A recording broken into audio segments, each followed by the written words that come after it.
Hey guys, welcome to Herding Little Cows to the Glory of God.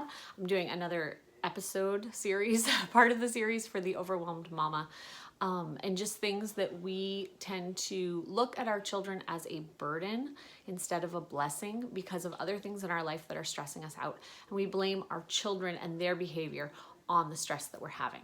So these are just different stressors in our lives and ways to maybe find a solution for what those stressors are.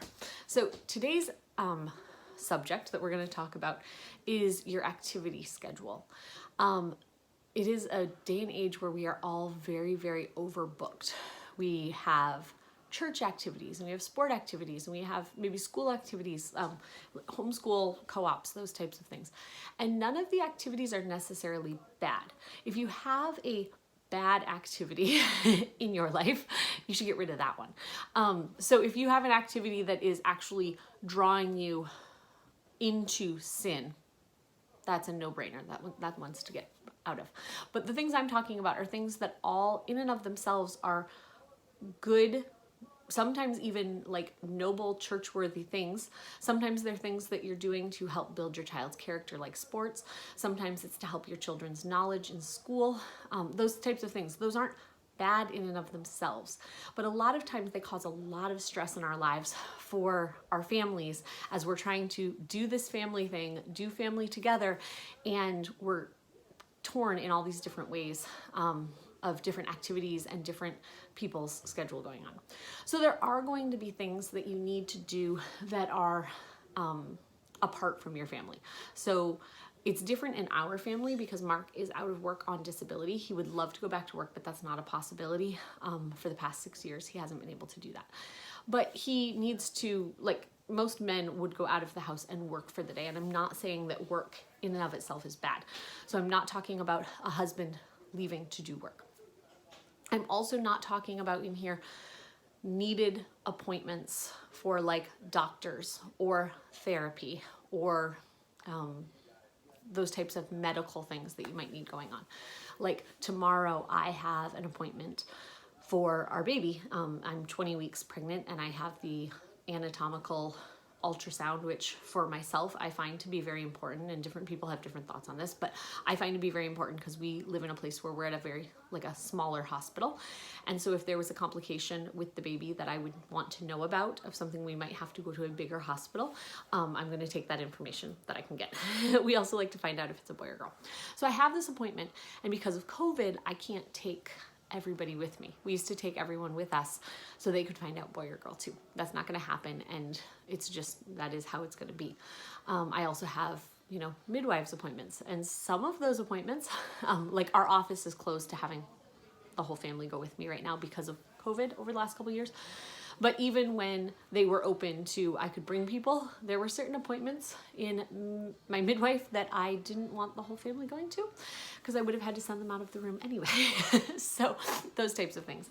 I'm not talking about those types of appointments, but I am talking about the busyness of our family schedule. So one thing to do is to do less activities. And I know that can sound really scary when we live in a society that's always go, go, go, do more, do more. But kids actually thrive on having less things, less activities, things that they can focus on as opposed to being a jack of all trades. So it's not bad for your child to be involved in, let's say, dance, and to be involved in soccer, and to be involved in, reading club, and to be involved in youth group. Those things in themselves aren't necessarily bad. But when your child is drawn to all these different things throughout the week, some of those would be more than once a week, it can be very wearing on a child, and they don't have time to excel and really begin to love the one thing. They are torn in all these places. So I'm not saying your child can't do dance, whatever it was I just mentioned, dance, soccer, reading club, and youth group. But maybe there's a time and place for not doing both dance and soccer in the same season, or whatever it is that would allow you to do less. I'm not saying to not give your children those experiences, but doing the weekly mandated practices and everything might be too much to do a lot of them at the same time. Do things that encourage family time. Sorry, I'm trying to look at my list over here and I don't have my glasses on. Do things that encourage family time and build relationships.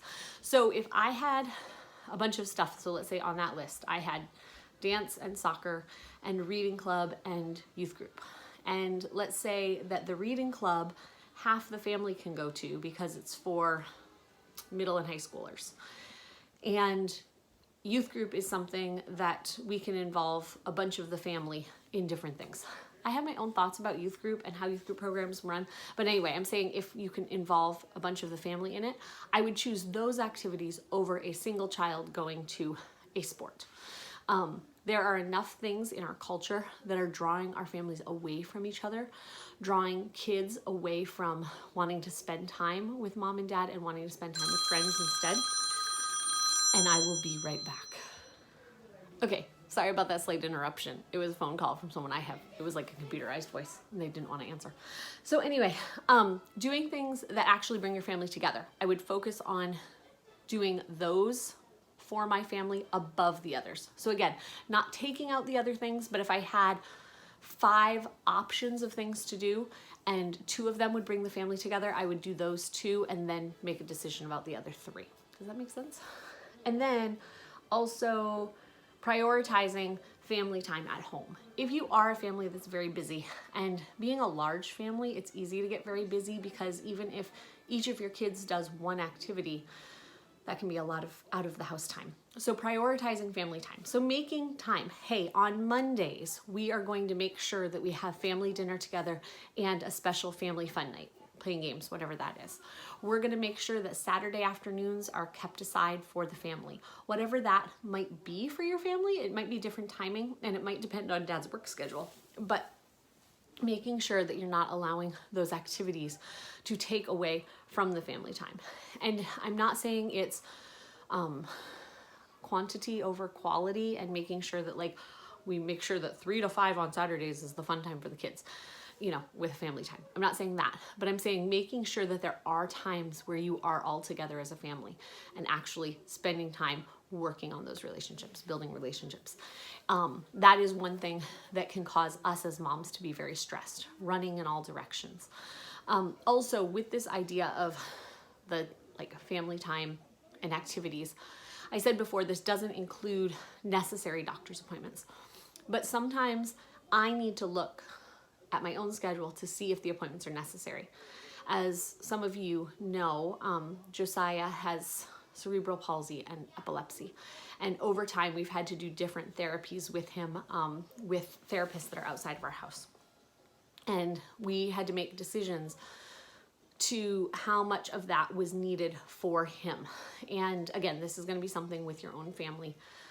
If you have a child maybe who's needing to be in therapy so that they can learn to eat correctly, I wouldn't say to try to space out those appointments. But if you're doing things like Samuel has a bad knee. He has dislocated his knee a couple times. Never to the point where he can't walk, but to the point that it definitely causes pain for him. And so we started seeing a therapist, and after we had done some of the appointments, I talked to her and asked if we could space out our appointments. And in our situation, it was a good opportunity for us to space out the appointments. She gave us extra exercises to do on the weeks that we weren't there. And we were very careful about making sure that we were fitting in the therapy time at home. But it meant another day out of the house that mom didn't have to be gone taking Samuel to these things. So again, I'm not saying to neglect your children's health, but there also might be, this month is really busy and I'm going to put off the well child visit for another month because February is super busy, and to make sure that we're getting everything done we put off that appointment till March.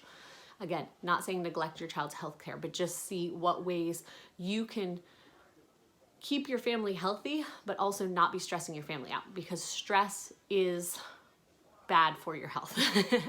And so making sure that you're not putting extra stressors in your life. So that was my little spiel about activities outside the house. Even if they look good and they look profitable, they might not be good and profitable for your family at this time. So thank you for joining us on Herding Little Cows to the Glory of God. We'll see you next time.